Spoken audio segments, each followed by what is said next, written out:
खामोशी। मैंने एक अहम बात करनी है, खामोशी। जी, ये जितने भी गैलरीज में बैठे हैं इनको निकाल दिया जाएगा अगर किसी ने भी नारेबाजी की। यहाँ पे आप पे तमाम पे लाजिम है कि आप खामोशी से कौमी असम्बली की कार्रवाई सुनने के लिए आए हैं, यहाँ पे एज ए मेहमान आए हैं और आपने इस ऐवान का एहतराम करना है। मैंने आपसे जरूरी बातें करनी है। अदालत उज़्मा के हुक्म के मुताबिक पाकिस्तान के वज़ीर आज़म इमरान खान के खिलाफ अदम एतमाद पर वोटिंग हो चुकी है और इसका नतीजा आप सबके सामने है। पिछले कई रोज से मेरी रूलिंग जो मोरखा 3/4/2022 को मैंने दी, जो अदालत ने गैर आईनी करार दी, इस पर काफी बहस हुई है। अदालत के फैसले का एहतराम हम सब पर लाजिम है, लेकिन मैंने जो फैसला जिन वजूहात की बिना पर किया वो हालात और वाकयात मैं आप सबके सामने रखना चाहता हूं। वो फैसला मैंने एक मुहिब वतन पाकिस्तानी की हैसियत से किया। वो फैसला मैंने कौमी असम्बली के एक मुहाफिज के तौर पर, स्पीकर के तौर पर किया। मैं आपको बताता चलूं कि वफाकी काबीना, कौमी सलामती कमेटी और पार्लिमानी कमेटी बराए कौमी सलामती के इजलास में वो गैर मुल्की मरासला जेर बहस लाया गया और इस बात की तायीद की गई कि पाकिस्तान के वजीर आजम के खिलाफ अदम एतमाद की जो तहरीक लाई जा रही है वो एक गैर मुल्की साजिश है। और अब वफाकी काबीना ने, और अब जब आखिरी वफाकी काबीना का इजलास हुआ है मोरखा 9/4/2022 को, इसमें फैसला किया गया कि यह मरासला डी क्लासिफाइड किया जाए और यह मरासला मुझसे पहले कौमी असम्बली के स्पीकर असद कैसर को हुकूमत की तरफ से आया और असद कैसर ने खुद पढ़ा और खुद बगौर जायजा उसका लिया। और जब मैं यहाँ पे एक्टिंग स्पीकर आके बैठा हूं, ये मरासला मेरे हाथ में है, ये मेरे तमाम मेंबरान देख सकते हैं मरासला। इस मरासले में बरमला गरूराना तौर पर, तकब्बुराना तौर पर पाकिस्तान को धमकी दी गई है और कहा गया है कि ये आपको ये भी बताता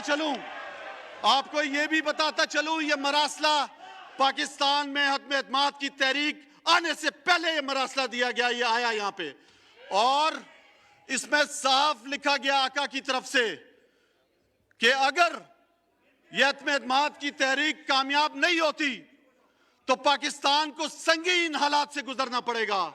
और अगर यह तहरीक कामयाब होती है, यह बात मुतअद्दिद बार लिखी गई है इस मरासले के अंदर कि आपको फिर माफ कर दिया जाएगा। क्या पाकिस्तान के वजीर आजम इमरान खान साहब का यह कसूर था कि उन्होंने आजाद खारजा पॉलिसी की बात की, आजाद मईशत की बात की? क्या उन्होंने हमारे प्यारे नबी सल्लल्लाहु अलैहि वसल्लम की हुर्मत की बात की? उन्होंने इस्लामोफोबिया का मुकदमा लड़ा? क्या पाकिस्तान एक आजाद मुल्क नहीं है? मैं आप सबसे पूछता हूं आज, क्या इल्लामा इकबाल ने जो खुदी का फलसफा दिया जिसमें कायद आजम मोहम्मद अली जिन्ना ने मुल्क बनाया, क्या ये गुलामी करने के लिए मुल्क है? क्या आजाद शहरी नहीं है हम? आज पूरे पाकिस्तान के शहरियों से मैं पूछता हूं कि क्या ये गुलामी करना है हमने? आज इस चीज की सजा दी गई वजीर आजम इमरान खान साहब को कि वो गुलामी नहीं मान रहा था, एक खुद मुख्तार पाकिस्तान की बात की। मैं वफाकी काबीना के जो मुझे ये की इजाजत से डिसक्लासिफाइड किया गया है ये मरासला में सुप्रीम कोर्ट के चीफ जस्टिस पाकिस्तान को सील करके मुरासला कौमी असम्बली की तरफ से भेजता हूं। और मैंने जो कुछ किया अपने हल्फ और आइन की पासदारी करते हुए एक मुहिब वतन पाकिस्तानी की हैसियत से किया। मैं किसी दूसरे गैर मुल्की ईमा पर पाकिस्तान की हुकूमत की तब्दीली जो कि कौम की इज्जत, अना, बका के खिलाफ होने के साथ साथ आइन शिकनी के जमरे में भी आती है, इसे रोकने के लिए किया और रोकने के लिए हर पूरी कोशिश करते रहेंगे इंशाल्लाह। मैं अदालत उज़्मा का जो भी फैसला था वो मनोअन तस्लीम किया है। मैं आपसे ये गुजारिश करूंगा कि खुदारा हम सबको इस पर सोचना चाहिए एज ए पाकिस्तानी। मेरे से अगर किसी की भी दिल आज़ारी हुई हो तो मैं उससे माजरत चाहता हूं पूरे ऐवान से। मैंने पूरी कोशिश की है कि ये ईवान रूल और आइन के मुताबिक चलाऊं। जी जनाब शाह मोहम्मद कुरैशी साहब।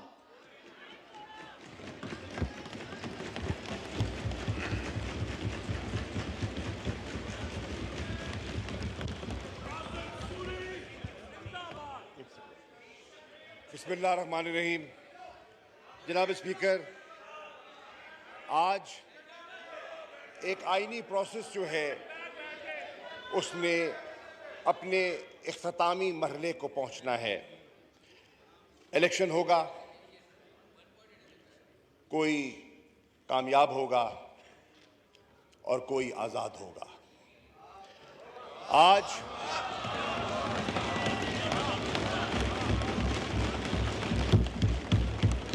कौम के सामने दो रास्ते हैं और कौम को एक रास्ता अख्तियार करना होगा। एक रास्ता है खुदी का रास्ता, एक रास्ता है खुद मुख्तारी का रास्ता और दूसरा रास्ता है कि गुलामी का रास्ता। ये दो फैसले हैं।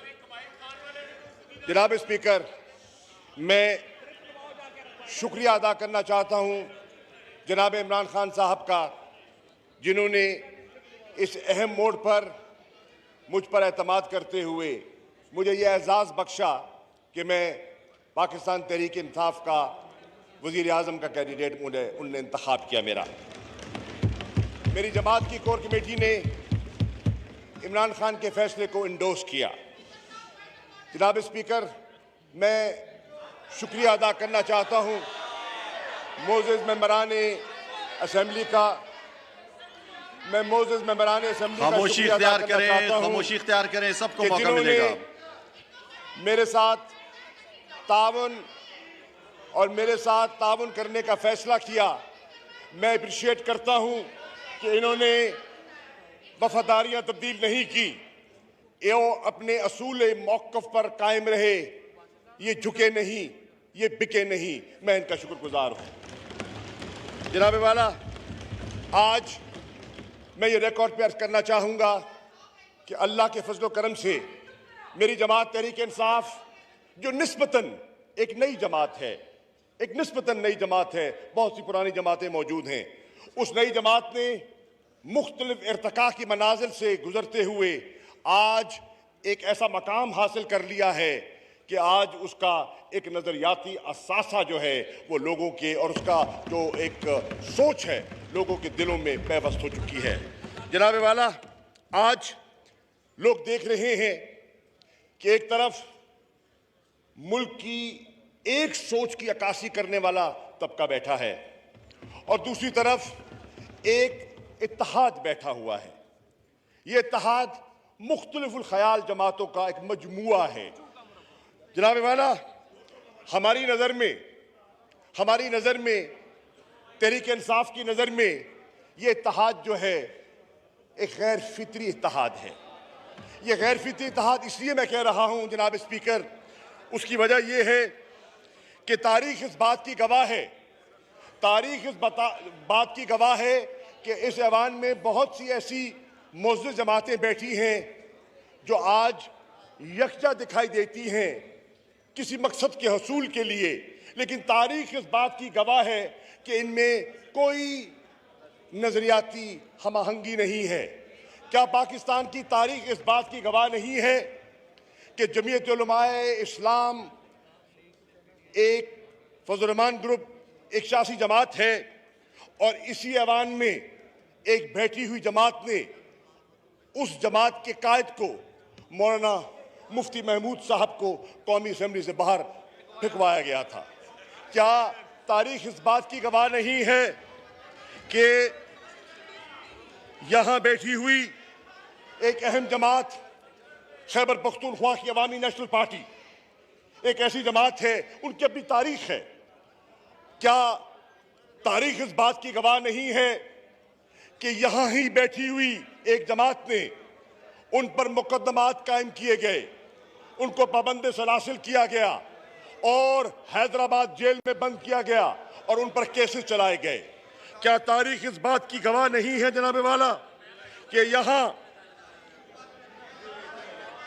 पाकिस्तान पीपल्स पार्टी के मोअज़्ज़ज़ मेंबरान तशरीफ फरमा हैं। कौन नहीं जानता कि इसी जमात में और इसी इत्तेहाद में बैठे हुए कुछ लोग ऐसे हैं जिन्होंने मोहतरमा बेनज़ीर भुट्टो शहीद को विलिफाई किया, उनकी किरदार कुशी की। उन्होंने जुल्फ़िकार अली भुट्टो के कातिल में कातिल मकतूल यकसा दिखाई दे रहे हैं, उन्होंने अपना किरदार अदा किया। जनाबे वाला, यहाँ आज इस ऐवान में मेरे मोहतरम BNP मेंगल के सरबराह तशरीफ फरमा हैं। क्या तारीख इस बात की गवाह नहीं कि इनके जलील उल कदर वालिद सरदार अताउल्लाह मेंगल साहब बड़े खुददार इंसान थे। क्या उन पर क्या बीती गई और उनको किस तरह चक्की में पीसा गया और कई साल उनको ना चाहते हुए एग्जाइल में गुजारना पड़ा। वो कौन से हाथ थे जिन्होंने सरदार अताउल्लाह मेंगल को ये दिन दिखाए? वो भी तारीख का हिस्सा है और आज उनके साहबजादा इस अवान में बैठे हैं और मेरा इशारा समझ गए हैं। जनाबे वाला, मैं यहाँ ये भी अर्ज करता चलूँ कि आज ट्रेजरी बेंचेस पर MQM पाकिस्तान के दोस्त भी तशरीफ फरमा हैं। आज ट्रेजरी बेंचेस में तशरीफ फरमा हैं।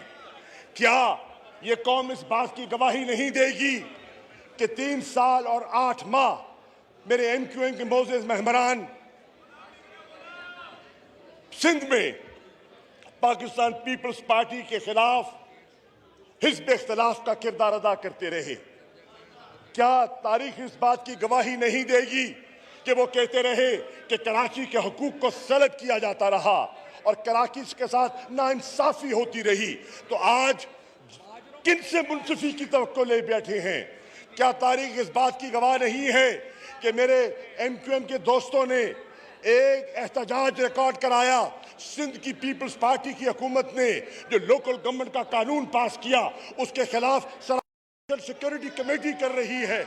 उसको सामने रखते हुए मैं समझता हूं आज इस प्रोसेस का हिस्सा बनना, आज इस प्रोसेस में शामिल होना एक नाजायज हुकूमत को लेजिटिमेट करने के मुतरादिफ होगा और हम इस गुनाह में शरीक नहीं होना चाहते। जनाबे वाला, चुनाचे मैं तहरीक इंसाफ का वजारत उज़्मा का कैंडिडेट था। मैं आज उस सिलेक्शन की बायकॉट का ऐलान कर रहा हूं और मैं आज पार्टी के इज्तिमाई फैसले को सामने रखते हुए आज हमने तहरीक इंसाफ इमरान खान की मशावरत में तहरीक इंसाफ के दोस्तों ने फैसला किया है इस नाजायज हरकत में हम शामिल नहीं होंगे। हम आज़ाद पाकिस्तान के ख्वाह हैं। आज हम मुस्तफ़ी होने का ऐलान कर रहे हैं और सब खड़े हो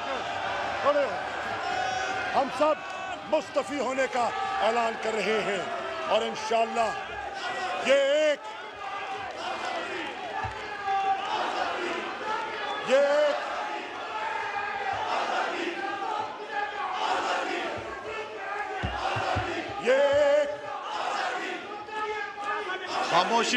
खामोशी नारेबाजी मत करें। जो है इस स्पॉन्सर्ड अरेंजमेंट को हम मुस्तरद करते हैं। शुक्रिया जनाब।